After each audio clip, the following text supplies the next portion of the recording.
Family kicked me out on my birthday. Now they're trying to claim my new home as a family asset. Hey, I'm Robin, and man, do I have a story for you. I'm 27, and life's been a bit of a mess lately. I work as a marketing assistant, which is not glamorous, but it pays the bills. Well, some of them. I live with my parents and my younger brother Tom in a not-so-great house. The place is cramped, falling apart, and always smells weird, but it's home. Or at least it was. Let me start by saying I've been contributing a lot around here. I've been paying a big chunk of the bills, buying groceries, and even handling house repairs when something breaks down. You'd think I'd get a little appreciation for that, right? But nah. Every time I walk into the room, I hear my mom, Susan, talking down to me like I'm some failure. "Robin, when are you going to get a real job?" she'd say. It's like her favorite line. I mean, what does she even mean by real job? I bust my butt at work. Marketing isn't easy. But in her eyes, because I'm not a doctor or a lawyer, it doesn't count. Every time I try to defend myself, it's the same response. If it was a real job, you'd have your own place by now. Yeah, okay, Mom. And then there's Tom, my 26-year-old brother. We've never really gotten along. He's got this smug attitude, always looking down on me like he's better than I am because he has more followers on social media or whatever. He barely lifts a finger around the house. Guess who picks up the slack? Yep, me. But does anyone care? Nope. Anyway, my 28th birthday was coming up, and I was kind of excited for it despite everything. I know, dumb, right? But I really thought maybe this year would be different. I even saved up and got myself a nice cake from this fancy bakery downtown. I was imagining how we'd have a little celebration, just the four of us. It wasn't going to be anything big, but I thought maybe, just maybe they'd actually care. So a few days before, I sat down with my mom and dad, Mark, to talk about it. Hey, I was thinking we could do something for my birthday this weekend. Just, hang out, maybe have some cake, I said, trying to keep my hopes in check. Mom didn't even look up from her magazine. We'll see, Robin. We might have plans. Plans? On my birthday? I should have known something was up, but I didn't want to believe it. I mean, I'd been living here my whole life, helping out, working hard. Why would they have plans that didn't include me? Fast forward to my birthday, and I was feeling good. I went to work, got a bunch of happy birthday messages from coworkers, and even treated myself to a new outfit. Things were looking up, right? I thought maybe, just maybe, I'd get home and they'd have a little surprise waiting for me. I don't know, a card, a cake, something, anything. But the second I pulled into the driveway, my stomach dropped. My stuff was out on the front lawn. Boxes, bags, my clothes, my books, everything just thrown out there like trash. I jumped out of the car, my heart pounding, and rushed over to the porch. And there they were, my mom, dad, and Tom, just standing there, staring at me. It was like some twisted family meeting or something. My heart was racing, and I couldn't even think straight. "What's going on?" I asked, trying to keep my voice from shaking. Mom stepped forward, her face cold, like she didn't care at all. "Robin, it's time for you to move out. You're not welcome here anymore." I stood there, frozen, like I couldn't process what she was saying. Move out? On my birthday? What kind of sick joke was this? I looked at Dad, hoping he'd step in, say something, tell me this was all a misunderstanding. But no, he just stared at the ground, his hands stuffed in his pockets, like he couldn't even look at me. I felt this rush of anger and confusion. But it's my birthday. Where am I supposed to go? My voice cracked, and I hated how desperate I sounded. That's when Tom chimed in, his smirk making me want to scream. "Maybe you should have thought about that before being such a burden all these years." A burden? I was the one paying the bills, buying food, keeping this crappy house from falling apart. How was I the burden? I looked at my mom, hoping, begging, for some kind of explanation. Something that made sense. "It wasn't enough," she said, her voice sharp like a slap. "We need the space, and frankly, you need to grow up." That was it. No empathy, no second chances, just cold indifference. Tears welled up in my eyes, but I refused to let them see me break down. "Can I at least get my things?" I asked, my voice barely above a whisper. "They're all packed," Mom replied, gesturing to the boxes on the lawn like it was no big deal. "You should go now." That was it. Happy birthday to me, right? I started loading the boxes into my car, my hands shaking. It felt surreal, like I was living someone else's nightmare. I wanted to scream, to cry, to ask them how they could be so heartless. But I didn't. I just kept moving, one box after another, trying to hold myself together. As I finished packing up the last of my things, I turned to look at them one last time, hoping, no, praying, that they'd change their minds, that they'd realize how messed up this was. "Why today? Why on my birthday?" I asked, barely able to get the words out. Mom didn't even blink. "Consider it our gift to you, independence." And just like that, I was gone. On what should have been a day of celebration, I found myself driving away from the only home I'd ever known, with no idea where I was headed. I ended up at some cheap motel, the kind with a flickering neon sign out front, spending my birthday alone, surrounded by my hastily packed belongings. I sat there, staring at the ceiling, wondering how the people who were supposed to love me could be so cruel. How could they do this to me, their own daughter, on my birthday? That night, I made a promise to myself. I would never rely on them again. I would pick myself up, no matter how hard it got, because clearly I was on my own now. After that whole birthday fiasco, I felt like I'd been hit by a truck. It wasn't just about getting kicked out, though, yeah, that sucked. It was realizing that the people I thought were supposed to have my back just didn't care. I spent that night in a dingy motel trying to wrap my head around it all, but there was no making sense of it. So the next day, I did the only thing I could think of. I threw myself into work. I mean, what else was I going to do? I couldn't just sit around feeling sorry for myself. I had bills to pay, and now I needed to find a place to live. My boss, Hannah, noticed pretty quickly that something was off. I was at the office at all hours, hunched over my laptop, answering emails like a robot. She's sharp, and it didn't take long for her to pull me aside. It was late, and the office was practically empty when she found me at my desk. "Robin, can we talk?" she asked, leaning on the edge of my cubicle. I looked up, and I must have looked like a mess because she gave me this concerned look. "You're going to work yourself into the ground at this rate. What's going on?" I didn't want to get into it, but the second she asked, it all just came out. I told her everything. She listened, really listened. And when I finished, she sighed and said, "Why didn't you tell me sooner?" Then she made me an offer I never expected. I shrugged, feeling embarrassed. "I mean, you're my boss, not my therapist." But she didn't seem to mind. "Look, Robin, I have a spare room in my place. It's not much, but you're welcome to stay there until you figure things out." I couldn't believe it. I didn't even know how to respond at first. "Are you serious?" I asked, half expecting her to change her mind or say she was just being polite. But she smiled and nodded. "Of course, I know what it's like to be in a tough spot. Don't worry about it." I was so relieved I almost started crying again, but I managed to hold it together. "Thank you," I whispered. "I don't know how to repay you." She waved me off. "Don't even mention it. You've been killing it at work, and I'd hate to see you burn out. Just promise me you'll take care of yourself."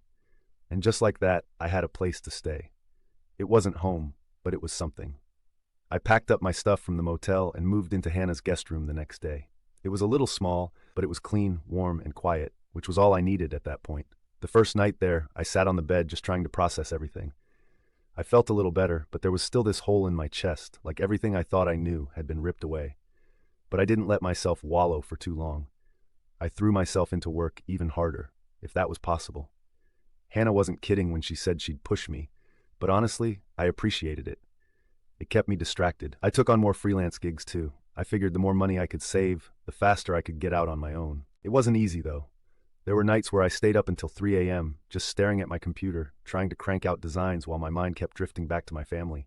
I kept thinking maybe they'd call, maybe they'd apologize, maybe they'd realize they messed up. But no. Nothing. Radio silence. During all this, my best friend Mike was a godsend. We'd been friends since college, and even though we weren't living in the same city anymore, we'd always stayed close. I told him what happened, and he was furious. "I can't believe they did that to you," he said during one of our calls. "You deserve better." He wasn't wrong, but it still stung. "Yeah, well, it is what it is," I muttered. I just got to keep moving forward. Mike, being the joker he is, tried to lighten the mood.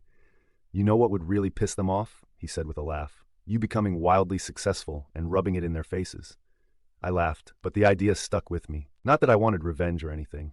Okay, maybe a little, but mostly, I just wanted to prove to myself that I didn't need them. I could make it on my own. So that became my mission. Work harder, save more, and eventually get out of Hannah's guest room and into a place of my own. Over the next few months, things started looking up.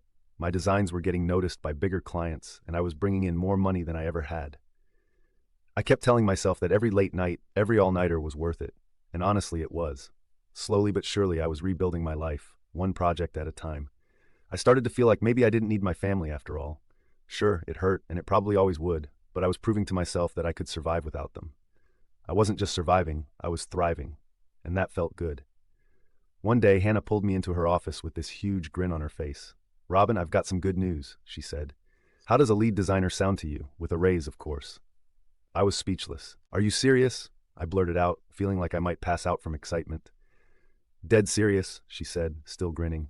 "You've earned it. You've been doing incredible work, and it's time to recognize that." I couldn't believe it. Lead designer. Me. It felt like all the hard work, all the sleepless nights, all the stress, it was finally paying off. "Thank you," I managed to say, still in shock. "Don't thank me yet," she said, winking. "You're going to have a lot more responsibility now." I didn't care. I was ready for it. This was what I'd been working for. And with the raise and all the freelance gigs I'd been stacking up, I was finally in a place where I could start thinking about my next move. Literally. I wasn't going to stay in Hannah's guest room forever, and now I could actually start looking for a place of my own. But the thing was, it wasn't just about the money or the job. It was about finally feeling like I was in control of my life again. For so long I'd felt stuck in that house with my family, stuck in their expectations of me, stuck in their judgment. But now I was free. I was making my own decisions, building my own life, and no one could take that away from me. I was finally moving forward, and it felt damn good. A few weeks after I got promoted to lead designer, I was finally starting to feel like I had my life together. I'd been working nonstop, saving money, and I was even thinking about getting my own place soon. Things were really looking up for me. But of course, right when you think everything is going smoothly, life decides to throw a wrench in the gears. It started one random Wednesday afternoon. I was in the middle of working on this big project when my phone buzzed. I didn't think much of it, just figured it was an email or something. But when I glanced at the screen, I saw the name I least expected. Tom. My brother. The last person I wanted to hear from. For a second, I just stared at the phone. Part of me didn't want to answer it. I hadn't heard from Tom or my parents since they kicked me out on my birthday, and honestly, I didn't miss them. But curiosity got the better of me, and I picked up. "Hey," I said, trying to keep my voice neutral. "Robin, it's me," Tom replied, his voice quieter than usual. It wasn't his usual cocky tone, which threw me off. "I know it's you," I said, a little annoyed. "What do you want?" There was this long pause on the other end, and for a moment, I thought he'd hung up. But then he spoke again, and I could hear the hesitation in his voice. I need help." I raised an eyebrow, not believing what I was hearing. Tom? Needing help from me? The same brother who stood there and watched while my stuff was thrown out onto the front lawn? Yeah, right. "I don't know what to tell you," I replied, already feeling the anger bubbling up inside me. "You made it pretty clear I'm not part of the family anymore." He let out a sigh. "Look, I know things have been rough, but this isn't about that. It's about Dad. He lost his job, and Mom's spending is out of control. I can't afford school anymore." There it was, the real reason for the call. It wasn't about me, or making amends, or even caring about what happened. It was about money. It was always about money. I bit my lip, fighting back the wave of emotions that hit me. Part of me wanted to tell him off, to remind him how they treated me, to hang up and never look back. But another part of me, a small, stupid part, still felt that pull of obligation. They were my family, after all, or at least they used to be.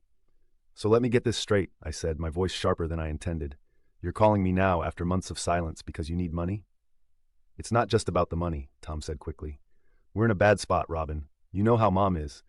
She's been spending like crazy, and Dad, well, he's not exactly doing great without a job. I don't know what to do."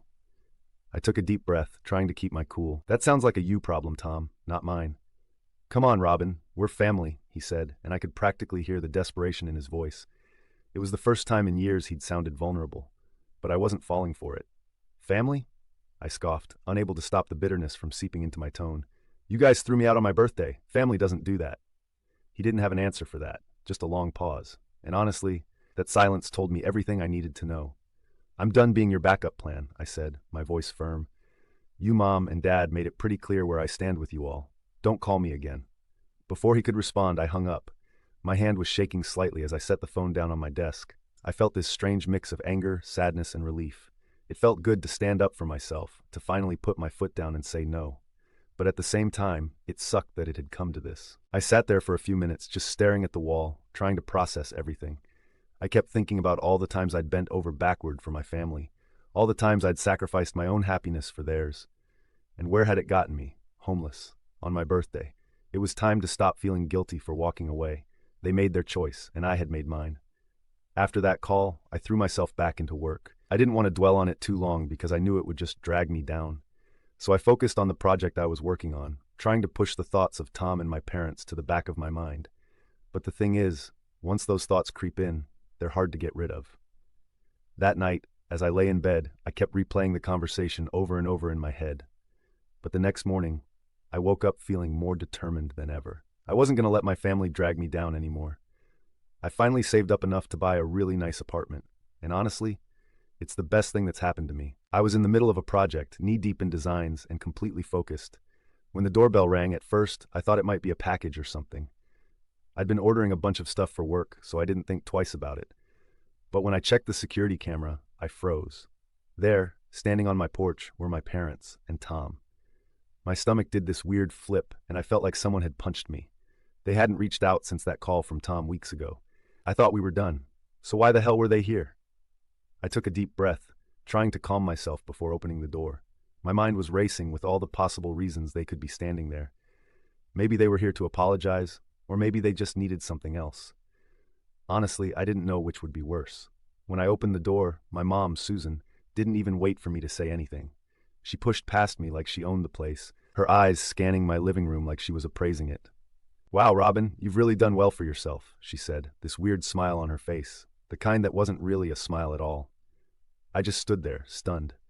Tom followed her in, looking uncomfortable, while my dad, Mark, shuffled in last, his hands stuffed in his pockets like he had no idea what to do with himself.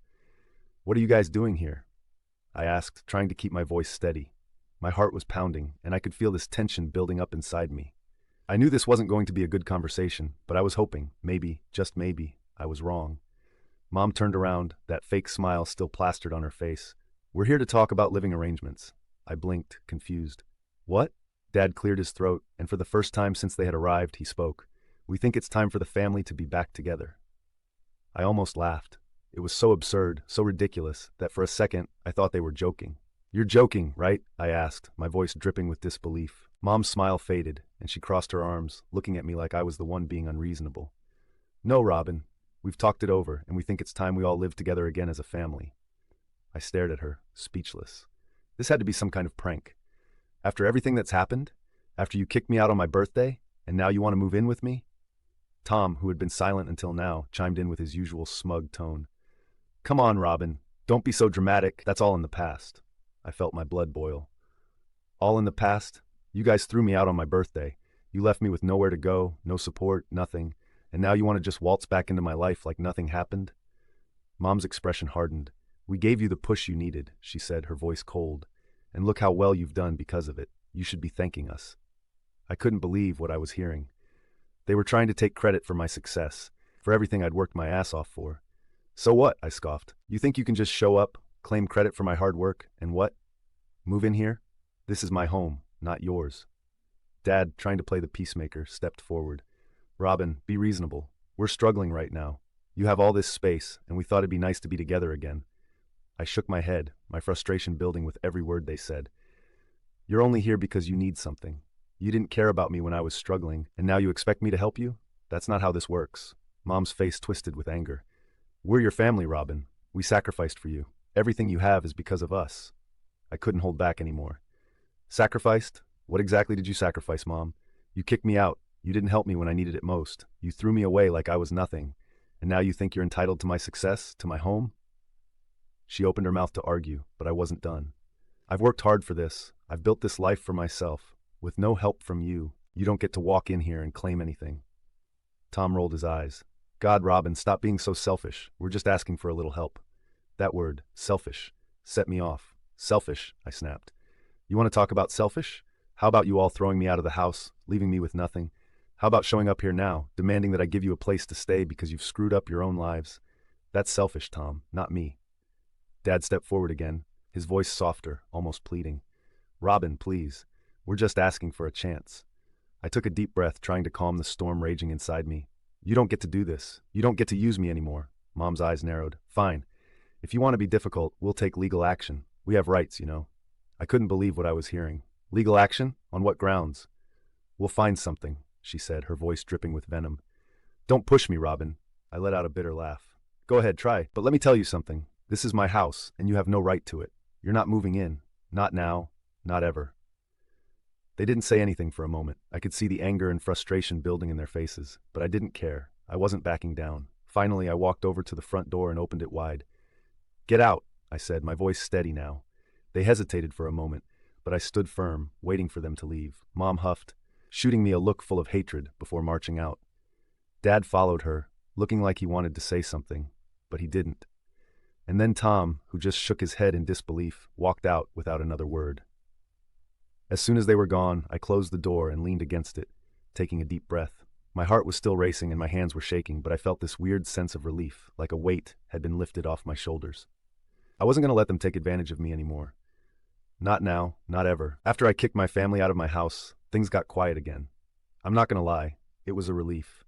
For the first time in a long time, I felt like I had control over my own life, like I wasn't constantly waiting for the other shoe to drop. But deep down, I knew that wasn't the end of it.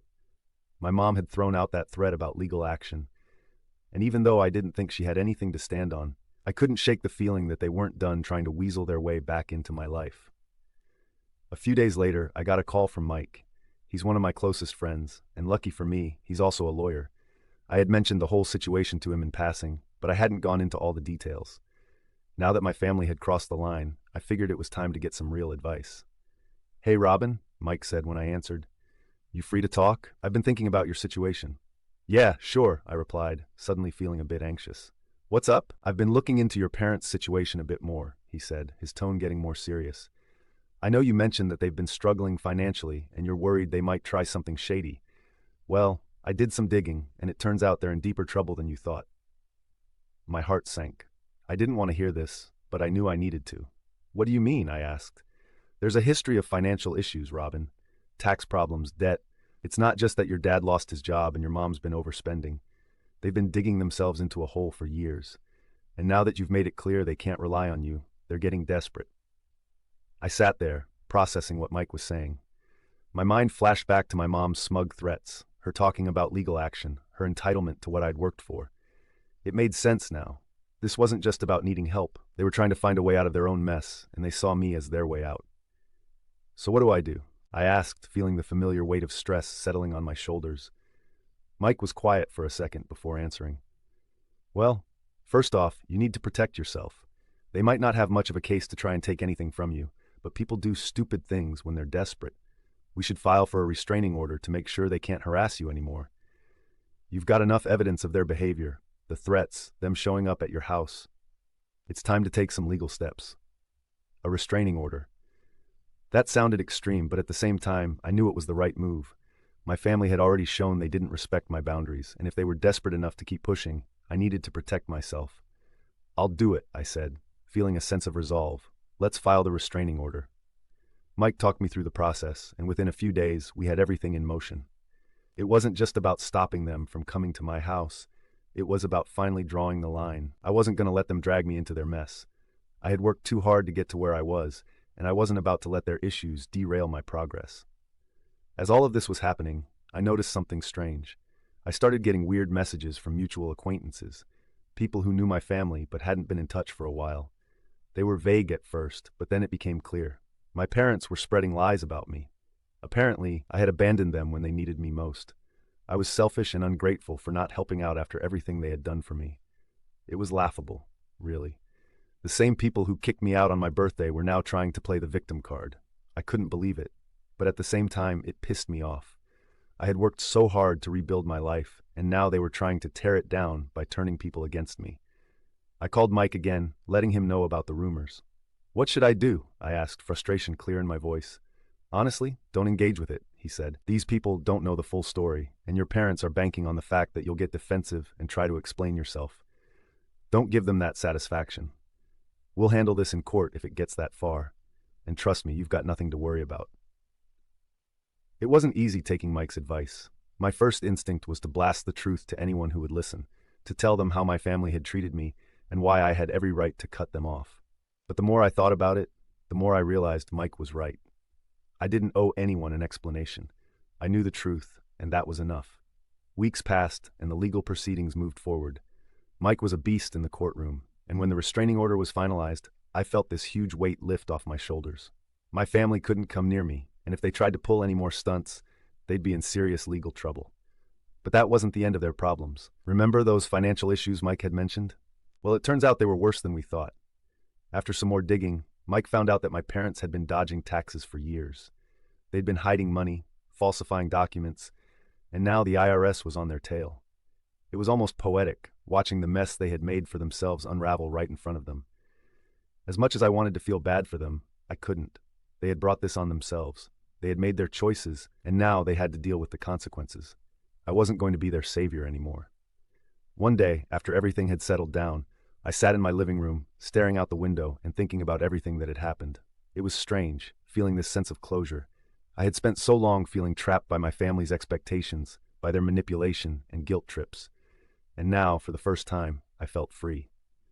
Mike called later that night to check in. "How are you holding up?" he asked.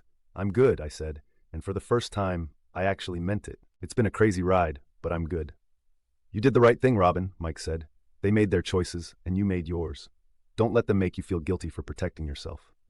I smiled to myself. He was right. I had stood up for myself, and I wasn't going to feel guilty for it. For too long, I had let my family control how I felt, how I acted, and now I was finally in control of my own life. And that felt damn good.